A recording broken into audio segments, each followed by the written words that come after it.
classic feeling when, like, we're at the end of the day and you get tired and you can't focus as well? It's usually the mind gets tired. Even being tired is of the mind. Because let's say, I'll give all of us a task that you'll be really interested and like you will forget that you're tired.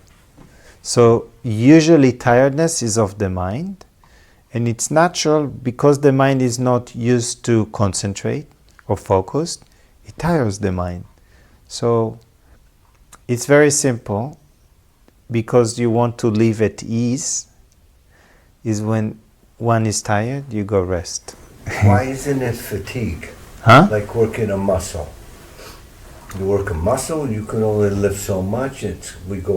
We carry it to fatigue. Yes. But we carry that fatigue in order to develop it. Also in the mind, in a way. Also in the mind. When you concentrate and you stretch the limits, it makes the mind more concentrated. The thing is that you would have to... It's like when effort is needed, it will assert itself. When effortless is needed, it will assert itself. By itself. You don't do anything. No, there is just the notion that you're doing because that's the habit of identifying that I am the thinker. That's what you do. You identify there, and then you take possession of it. Yeah. It becomes, I did it. Yeah, exactly. When in fact, thoughts appear and disappear, isn't it? Yes.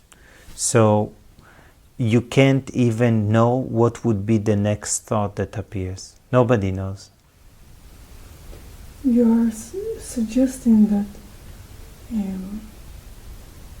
when effortless is required, it will assert itself when effortlessness. But then again, most people are falling back into dullness and ignorance. It doesn't play itself. You know why?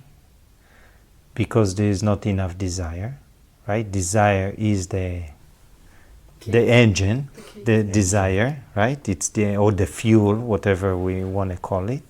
And they're not exposed to the knowledge that really inspires them. So they set into stagnation. And then the habit sets in, which is going outward. It's much easier because that has been practiced more, longer. And so when people, I really go for practices because I say, if you don't practice, then you're going to continue the old practice that you're used to. So at least change the practice, and through that change of practice, the awareness is going to shine through. You go for what sort of practice? Hearing the knowledge, Yeah, discriminating, concentrating, inquiry. The knowledge path, it's not about how much you're going to sit still. Because even it's to pay attention that most people talk about I'm sitting in meditation. And they link meditation to a position. And meditation is a state of the mind. So can you be in meditation while walking, standing, sitting, lying down? Eating. Can you witness while eating?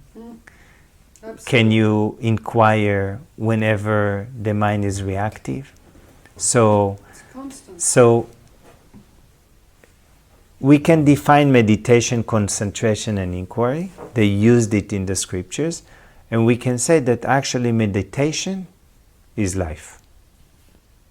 Yes. Is life. So be in meditation without a meditator. Because you're living it. You're being it. You're being it. So there is no meditator. So that's the difference of separation or being it. Because being is omnipresent, right? Yes. So it's always here, available to return to. Bring the attention more and more to yourself. Be aware, shift the attention. don't just be a zombie functioning asleep. It's all the time. It's the sun is shining, All the time. yeah, eternally. And I'm that sun. There's no other, and there's no two. So can I step away? Can I step a little bit out of the way so it can really shine? It's like, okay, yes. Right. And what steps away is the The story. egoic mind that identifies, believes itself, take itself to be a physical form.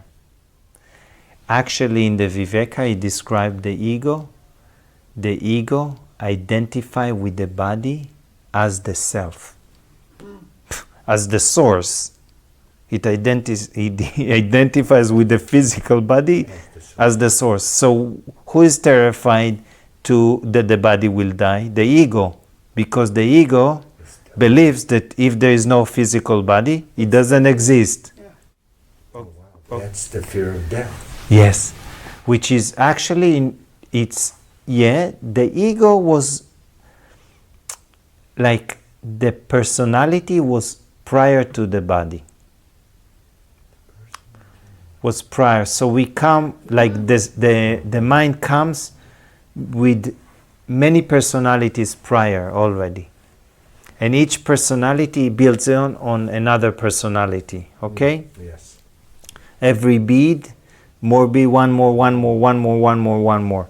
Actually, we want to open the knot, so all the beads would fall, and then what will remain is the string that holds all of them. Right? The string holds all of them. Now, the beads, each bead covers the string. So what I see is only the beads and don't see the strings. So this whole work is to open the knot and get all the strings to fall. So the string remains naked, pure awareness. So going back to the mind projects the object. So that's how the personality then becomes, or we think is of the body or the object. It does that projection. Yeah, it's actually, the word is, it's superimposed. That's where you said that, and Okay. I lost that word. Yeah, superimposition. It's superimpose itself means it put itself on top Yes. of the body. He does it on the source, except he does it on the body. So the ego superimpose itself on the physical body. So superimposition, in the non-dual, he brings it out that it envelops it. Envelops it, it's like you put it in an envelope, and whatever is inside the envelope is not seen. So the superimposition, it envelops the body with the superimposition. So basically, it took over the body. And it identifies now with the body, and it claims the body for itself, and it identifies with the body as the self, like it is the source. So now it is terrified to lose the body, because then the source is gone. And yet it created the body too, because it's a virtual, it's a conception of it. So what it created. So we can see that again in reverse, we create and we become slaves to what we create. With the body, we see it live. Yeah. The mind creates the body. Now the ego superimposes itself on the body and become the slave of the body itself. Yeah. That's like Tom Campbell, he sums this all up or talks about it as a virtual reality. It's all a virtual reality. Yeah, it is. And the character in it is exactly how you describe it, is you created that character. And it does have a personality.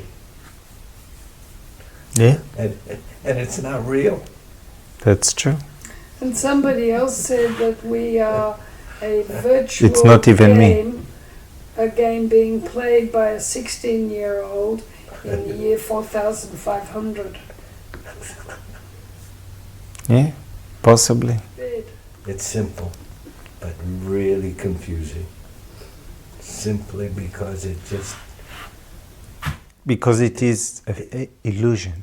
that's what it is. It's such an illusion. So it's like seeing things, seeing a cloud, and all of a sudden you say, "Oh, there's an elephant, or there's a donkey, or there's a spaceship up there," because you imagine it, and it looks like that what you see in the sky. That's why the knowledge is very subtle. So if the mind is not subtle enough, it can't grasp. So I've seen people, even at times in the States or even in Israel, they would come to satsangs and sit and listen, and they would say they would hear my lips move. They don't understand anything, zero. Yet they didn't know why they came back and back and back and back. And with time, everything, the veiling was moved. So everything started to sink in and sink. And because this is not a learned knowledge, it's a knowing that is already within you. When the veiling is removed, suddenly you realize, wow, yes, wow, yes, wow, wow, yes, yes, yes. The realizations dawn within you.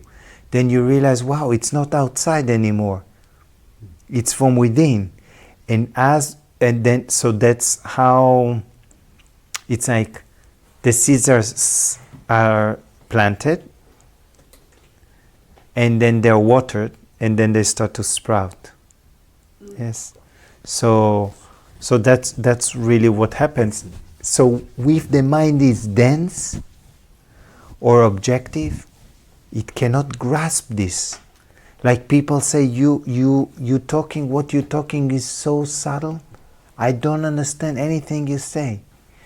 If you'll stay around, you keep the mind, it will all permeate within, and it will be clear, so clear, the clearest that one ever experienced.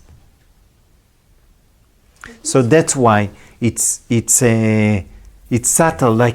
It's like you grasp it and it's gone. You grasp it and it's gone. It's grasping. That's what it is. Because that's illusion. That's how it works. So it's so elusive. It appears to be real and it's non-existent. Appears to be real and non-existent. So that's how it plays itself. As you start to see that, you see the illusion for illusion. So you see it for what it is. That's it. And the interesting for this one is the fact that I'm trying to learn, and it's not a learning. Yeah, that's it's just a habit. That's okay. Just habit is, there's a great desire to learn. learn, and it's not learning. Learn some more tomorrow. Yeah. Okay, you know what I mean? Yeah. It's everybody begins like this. Yeah, and then you have to drop the learning aspect of it. When you drop the learning, it's because you start to see it from within, and you can change also the approach is the study of yourself. So you hear these words and then you reflect upon it inside, and that's again the mind turns to be more subtle because it's more subjective thoughts. Subjective thoughts permeates the objective thoughts. The false identity is with the objective thoughts, not with the subjective. So it removes the false identity without even you knowing that it does it. That's the oha. That's the beauty. Yeah. Oh, that's gorgeous. Okay.